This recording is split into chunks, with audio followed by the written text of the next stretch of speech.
bạnជំរាបសួរថ្ងៃនេះយើងរៀនពីប្រមាណទីចំនួនសន្និទានផលបូកនិងផលដកអញ្ចឹងរឹស8នេះខ្ញុំអាចចិត្តថា4គុណ2ក្នុងរឹសហើយខ្ញុំដាក់2រឹស2នៅមុខហើយដករឹស3ខាងក្រោយតមកបូកឲ្យ3រឹស3យើងដាក់អញ្ចឹងដើម្បីឲ្យមានរឹសការ៉េនៅក្នុងហ្នឹងដែលជារ៉ាឌីកងហ្នឹងគឺវាដូចគ្នាអញ្ចឹង4ខ្ញុំចេញបាន2ហើយរឹស2ចេញអត់បានទេគឺតង់ដែលបូកឲ្យ2រឹស2រឹស3ហើយរឹស3ដូចគ្នា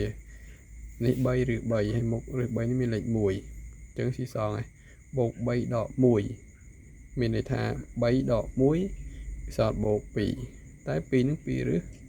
3រឹស2ដូចគ្នាយើងស៊ីសងបាន2បូក2បាន4រឹស2បូកឲ្យ2រឹស3យើងចម្លើយវាចប់ប៉ុណ្ណឹងបាទសូមអរគុណច្រើន